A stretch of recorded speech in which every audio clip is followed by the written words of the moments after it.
एह् आकाशवाणी जम्मू ऐ। खबरें दे बुलेटिन च तुंदा स्वागत। पैह्लें खास खबरें कन्नै में प्रोमिला जम्वाल। गृहमंत्री अमित शाह होरें आखेआ जे भारत नै बन्ने पारा आह्ले आतंकवाद गी करारा जवाब दित्ता ऐ। उनें आखेआ जे दफा 370 हटाए जाने दे बाद कश्मीर च रमानदारी, खरी मती कारोबारी रास पूंजी ते सैलानिएं दी बड़ी मती आमद दिक्खने गी लब्भा'रदी ऐ। लेफ्टिनेंट गवर्नर मनोज सिन्हा होरें जम्मू कश्मीर च कोविड कारण बने दे हालात दा जायजा लैता। उनें कोविड थमां बचाऽ लेई लागू कीते जाने आह्ले एहतियाती उपाएं बारै चर्चा बी कीती। लेफ्टिनेंट गवर्नर होरें सेहत अधिकारिएं गी निर्देश दित्ते न जे ओह् आरटीपीसीआर टेस्टें ते टीकाकरण दी पूरी समर्थ दा इस्तेमाल यकीनी बनान। सरबंधत नोडल अधिकारी बाह्रले मुल्खें थमां औने आह्ले यात्रुएं दी निगरानी ते उचित जांच यकीनी बनाङन। जंगलात मैह्कमे आसेआ कंडी बेल्ट च तबाह होई दे 1365 हेक्टेयर जंगली इलाके पर 3,35,000 रुक्ख बूह्टे लाइयै इस इलाके गी परतियै हरा भरा बनाया जाग। अगले माली ब'रे 47 तलाएं ते बौलिएं दा निर्माण बी कीता जाग। खबरें दी तफसील शा पैह्लें इक अपील। भारत जेल्लै कोविड-19 थमां बचाऽ लेई 150 करोड़ खुराकें दे टीके लाने दी दिशा च अगड़ा बधा'रदा ऐ, कोरोना दे नमें रूपें दी खबर बी चिंता पैदा करा'रदी ऐ। इस हालात च अस अपने स्रोतें गी अपील करने आं जे ओह् पूरी चाल्ली टीका लोआने दा कम्म करी लैन ते दुए लोकें दे टीकाकरण च बी मदद करन। मेहरबानी करियै इनें त्र'ऊं सखल्ले उपाएं दी पालमा करो। मुंहै पर मास्क पाओ, आपूं च छिंडा बनाई रखने लेई 2 गज दी दूरी रक्खो ते हत्थ ते मुंहै गी साफ सुथरा रखने पर चेचा ध्यान देओ। कोविड बारै कोई सूचना जां मार्गदर्शन हासल करने लेई तुस राष्ट्र हेल्पलाइन नंबरें पर संपर्क करी सकदे ओ। एह् नंबर न 011 23978 046 ते 1075। हून खबरां तफसील कन्नै।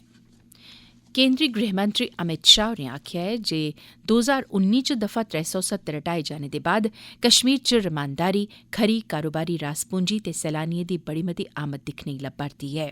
कल लीडरशिप समिट दौरान बोलदे होई गृहमंत्री होरें आखेआ जे भारत नै पाकिस्तान आसेआ बन्ने पारा थमां चलाए जा'रदे आतंकवाद गी सर्जिकल स्ट्राइकें राएं बनकदा जवाब दित्ता ऐ। उनें गलाया जे हून कश्मीर च रमानदारी ऐ, उत्थें रास पूंजी च बाद्दा ते सैलानिएं दी आमद च इजाफा बी दिक्खेआ जा'रदा ऐ। श्री शाह होरें आखेआ जे बन्ने दी सुरक्षा साढ़ी मुक्ख प्राथमिकता ऐ ते भारत नै इस सरबंधै च इक तगड़ा सनेहा सब्भनें तोड़ी पजाई दित्ता ऐ। उनें आखेआ जे भारत हर कुसै कन्नै शांति चांह्दा ऐ।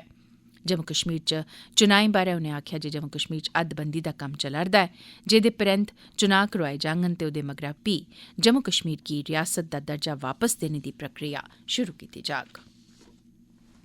लेफ्टिनेंट गवर्नर मनोज सिन्हा होरें जम्मू कश्मीर च कोविड-19 दी स्थिति दा जायजा लेआ ते पैदा होआ'रदे हालात पर काबू पाने लेई केह् किश कीता जा एह्दे बारै चर्चा कीती। कोविड कार्यदल ते डिप्टी कमिशनरें एसपीएं कन्नै लाई गेदी मीटिंग दी अध्यक्षता करदे होई गवर्नर होरें आखेआ कि जे विश्व सेहत संगठन नै ओमिक्रॉन गी कोविड-19 दा चिंता आह्ला रूप घोषित कीते दा ऐ, सेहत अधिकारिएं ते आम लोकें गी होर मता सौह्गा ते सतर्क रौह्ना होग। लेफ्टिनेंट गवर्नर होरें आखेआ जे उनें इलाकें च जित्थें कोविड दे मते मामले सामने आवा'रदे न, उत्थें व्यापक तौर पर टेस्टिंग कीती जा, कंटेनमेंट बनाए जान ते निगरानी बधाई दित्ती जा। उनें सेहत अधिकारिएं गी आरटीपीसीआर टेस्टिंग ते टीकाकरण दे पूरे पराते समर्थ दा इस्तेमाल करने लेई आखेआ। बदेशें थमां आवा'रदे यात्रुएं दी टेस्टिंग ते क्वारंटीन सख्ती कन्नै लागू करने लेई उनें डिवीजनल कमिशनरें दी सराहना करदे होई उनेंगी आखेआ जे ओह् अंतर्राष्ट्रीय डोआरिएं च औने आह्ले यात्रुएं दी टेस्टिंग लेई नोडल अधिकारी तैनात करन। डिप्टी कमिशनरें गी जागरूकता अभियान तेज करने दी ताकीद कीती गेई ते कन्नो-कन्नी कोविड दिशा निर्देशें दी पालमा, मास्क लाने ते समाजी छिंडा बनाई रखने लेई निर्देश दी अमलावरी यकीनी करने लेई आखेआ गेआ। जम्मू कश्मीर च कल कोविड-19 कोरोना वायरस दे 202 नमें मामले सामने आए न। इंदे चा जम्मू डिवीजन थमां 88 ते कश्मीर डिवीजन थमां 114 मामले न। एह्दे कन्नै जम्मू कश्मीर च कोविड मामलें दी गिनतरी 3,37,646 होई गेई ऐ। पिछले 24 घैंटें च कोविड वैक्सीन दे 56,472 टीके लाए गे, जेह्दे नै जम्मू कश्मीर च कुल रलाइयै लाए जाने आह्ले कोविड वैक्सीन दे टीकें दी गिनतरी 1,68,74,902 होई गेई ऐ। भारत नै कल इक बारी भी 21 दिनें च 1 करोड़ शा मते कोविड रोधी टीके लाने दी उपलब्धि हासल कीती ऐ। सेहत मंत्री मनसुख मांडविया होरें इक ट्वीट राएं आखेआ ऐ जे हर घर दस्तक अभियान पूरे जोश कन्नै जारी ऐ ते प्रधानमंत्री नरेंद्र मोदी हुंदी अगुवाई च दुनिया दा सब्भनें शा बड्डा टीकाकरण अभियान नित नमियां बुलंदियां हासल करा'रदा ऐ। भारत च अजें तक्कर कोविड थमां बचाऽ आह्ले 127 करोड़ 55 लक्ख शा मते कोविड रोधी टीके लाई जाई चुके दे न।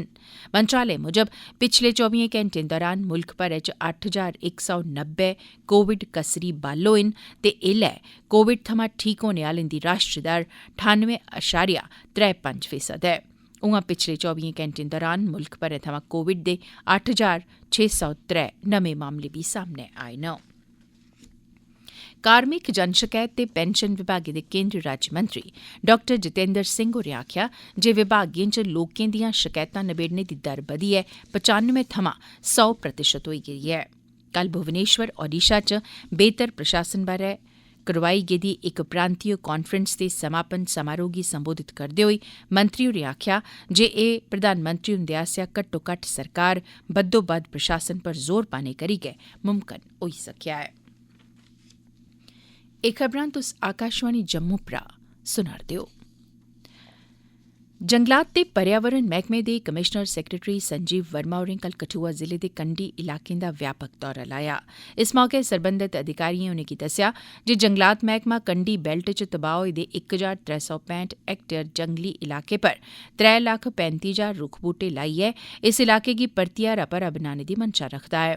एह्दे अलावा अगले माली ब'रे दौरान इस इलाके च 47 तलाएं ते बाउलिएं दा निर्माण बी कीता जाग।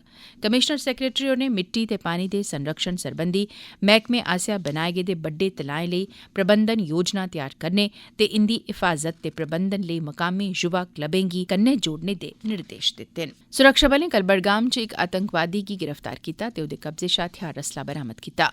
बडगाम दे पोशकर इलाके च आतंकवादिएं दी नकलो हरकत बारै इक टकोह्दी सूह पर कारवाई करदे होई पुलिस नै 62 राष्ट्रीय राइफल्स ते सीआरपीएफ दी 79वीं बटालियन कन्नै सांझे तौर पर इलाके दी घेरेबंदी करियै तपाश मुहिम चलाई। इस दौरान प्रतिबंधत लश्कर ए तौयबा आतंकी संगठन दे इक सरगर्म आतंकवादी गी गिरफ्तार कीता गेआ।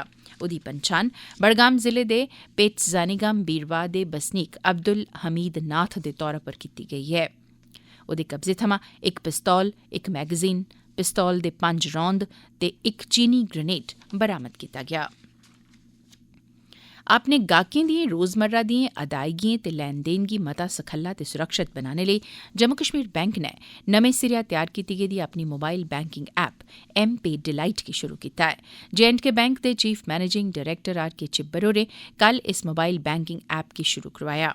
इस मौके उनें आखेआ जे बैंक दे गाह्कें लेई एह् ऐप बड़ी फायदेमंद साबत होग ते एह् रोजमर्रा दिएं अदायगिएं ते लैन देन गी सुरक्षत ते सखल्ला बनाई देग। जम्मू कश्मीर दे घरें मकानें सरबंधी सहकारिता निगम JKCHCL जम्मू नै अपनी प्रबंधन कमेटी गितै बोर्ड ऑफ डायरेक्टर्स गी चुनाएं राएं चुनी लैता है। कल करोआए गेदे चुनाएं दे नतीजे रिटर्निंग अफसर assistant commissioner general Jammu Rakesh Dubey होरें घोषित कीते। आपदा प्रबंधन, राहत, आबादकारी ते पुनर्निर्माण मैह्कमे दे सचिव नाजिम ज़ई खान होरें राहत ते आबादकारी मैह्कमे दे कमिशनर अशोक पंडिता ते होरनें सरबंधत अधिकारिएं दे कन्नै कल जगटी टाउनशिप नगरोटा दा दौरा लाया। इस मौके उनें जगटी कलोनी च रौह्ने आह्ले लोकें दिएं समस्याएं ते मसलें दा जायजा लैता। इंडिया SME फोरम पासेआ साथ कार्यक्रम दे तैह्त जम्मू कश्मीर दिएं महिला उद्यमिएं लेई इक ध्याड़े आह्ली गल्लबात दा आयोजन कीता गेआ। जम्मू कश्मीर ग्रामीण आजीविका मिशन दे राज्य दफ्तरै च लोआए गेदे इस कार्यक्रम च दस्तकारी सरबंधी सैक्टर कन्नै जुड़ी दिएं 30 शा मतिएं महिला उद्यमिएं हिस्सा लैता। इस मौके बोलदे होई जम्मू कश्मीर ग्रामीण आजीविका मिशन दिएं मिशन डायरेक्टर डॉ सईद सहरीश असगर होरें गलाया जे साथ नां दे इस कार्यक्रम तैह्त जम्मू कश्मीर दिएं महिला उद्यमिएं गी अंतर्राष्ट्रीय बजारै तोड़ी पुज्ज उपलब्ध करोआइयै उंदी समर्थ च बाद्दा कीता जाग।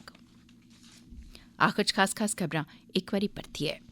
गृहमंत्री अमित शाह होरें आखेआ जे भारत नै बन्ने पारा आह्ले आतंकवाद गी करारा जवाब दित्ता ऐ। उनें आखेआ जे दफा 370 हटाए जाने दे बाद कश्मीर च रमानदारी, खरी मती कारोबारी रास पूंजी ते सैलानिएं दी बड़ी मती आमद दिक्खने गी लब्भा'रदी ऐ। लेफ्टिनेंट गवर्नर मनोज सिन्हा होरें जम्मू कश्मीर च कोविड कारण बने दे हालात दा जायजा लैता। लेफ्टिनेंट गवर्नर होरें सेहत अधिकारिएं गी निर्देश दित्ते न जे ओह् RT-PCR टेस्टें ते टीकाकरण दी पूरी समर्थता इस्तेमाल यकीनी बनान ते जंगलात मैह्कमे आसेआ कंडी बेल्ट च तबाह होए दे 1365 हेक्टेयर जंगली इलाके पर 3,35,000 रुक्ख बूह्टे लाइयै इस इलाके गी परतियै हरा भरा बनाया जाग। एह्दे कन्नै गै खबरें दा एह् बुलेटिन समाप्त होआ।